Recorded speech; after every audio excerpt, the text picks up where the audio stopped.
old-fashioned medlar is one of my favourite fruits in the garden. I love heritage apples and things like that, but the medlar, you know, you kind of read about it in Shakespeare and all sorts of philosophers about Stuart England, Tudor England. It always seems to appear. So I've got one in my own garden and I've got quite a good crop of it here.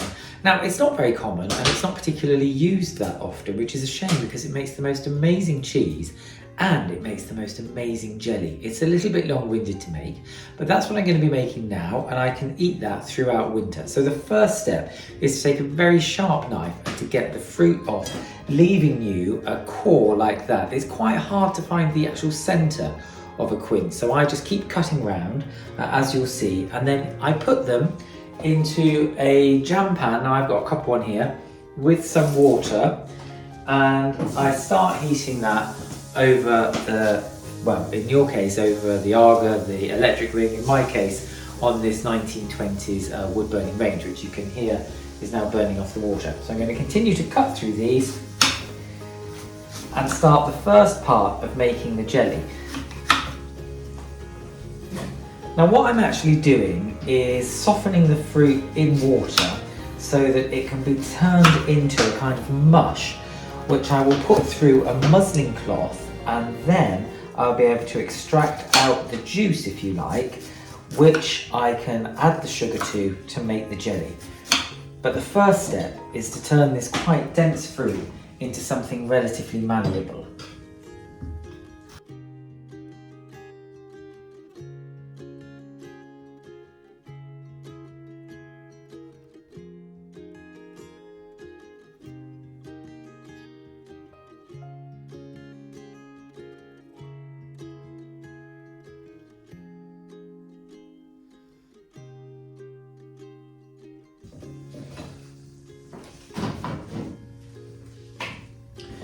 Now, there are two other things to say here. These fleshy cores, if you've got chickens, don't waste them. You can give those to the chickens and they'll really love that. That's a nice treat at this time of year. Or chop that out further and put that into the hot box or the composter. Now, you'll see I've probably only got space to put one more in there, and then I'm going to top that up with liquid. So I'm just going to cut one more for the moment and top that up with liquid and let that start cooking.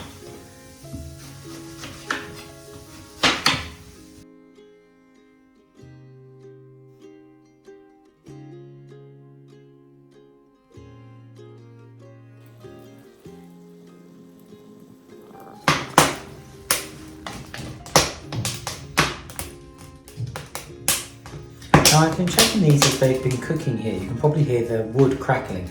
But what I want is to have the quince so that it's nice and soft, ready to be put through a muslin bag to get all of the goodness out.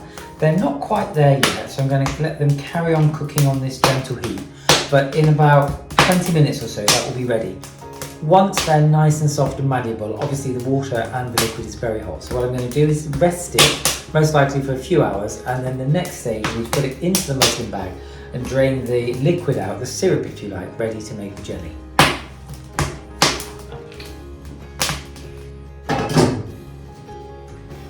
So you can see that has cooked down, it's very soft and mushy now, and what I'm going to do is put that through muslin cloth and a colander into another bowl here to let all of the fruit drain through, and then I will squeeze the muslin after to ensure that I've got as much of the juice and the syrup out of the fruit as possible.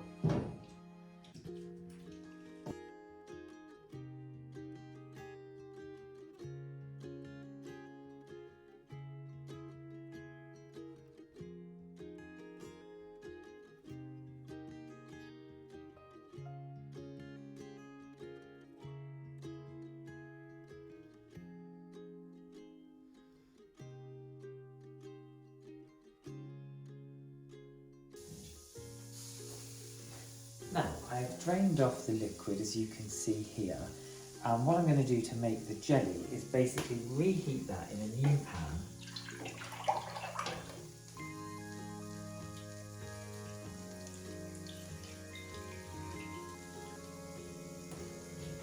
With sugar. Now, it's quite a sugar-rich jelly, so what I'm going to do to start with is put half of this packet which is 500 grams, and let that dissolve through, and then bring that up to boil until it is at a acceptable temperature. And I may need to add some more sugar. So I start putting in a little bit, well, 500 grams, and then see.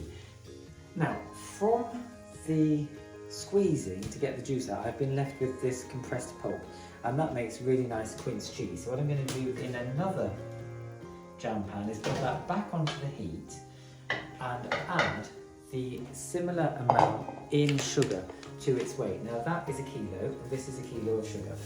So I basically mix the two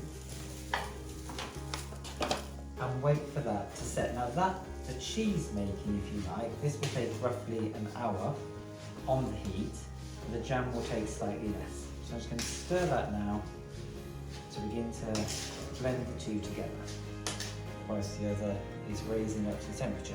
But in that way, not only have we made the jelly, but we've used the pulp to make the cheese, and there's absolutely no waste.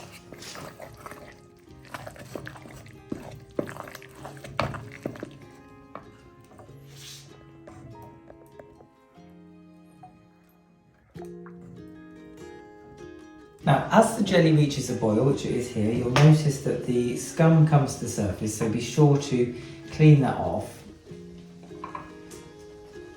and allow the jelly to reach the boil, and it will just keep boiling for a little while so that you know that it's coming to a setting temperature. Now, at the same time, the cheese that we've been making has now come really consistent. It's very caramelised, very silky, a little bit like an apple pie. That is actually now ready. So I'm going to be decanting that into glass jars. Now you can use cheese molds if you like. I'm going to put it into glass jars because that way I can store it in a pantry or a cold space for up to a year. I can keep it in the fridge when it's open for 2 to 3 weeks. And the other thing to say is once it's bottled, don't start eating that for 4 to 6 weeks. Just let that set a little bit. All I'm going to do is take that out and spoon it into these jars, and I can clean the jars up after.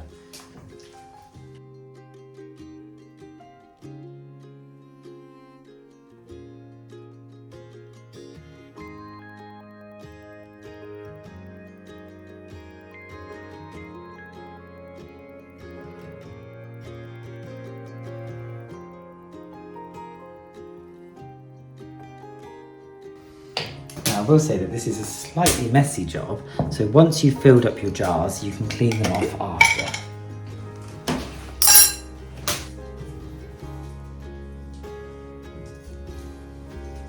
Now, the jelly's been boiling for quite a while, so what I'm going to do is test whether that's set. And what I use is a porcelain bowl, and just put a little bit into the bowl, wait for it to cool, and then see if it's set. Now, if you blow on it and it forms a slight ripple of skin, then you can tell that once it's cold, it's set. And that looks about right. So what I'm going to do now is bottle that directly into my jars and seal the lids whilst it's hot. That helps with the sterilising process of the jar. They're already sterilised, but it just helps it a little bit further. And that is basically the jelly. Now the jelly can be kept for a year unopened and up to 4 weeks in the fridge.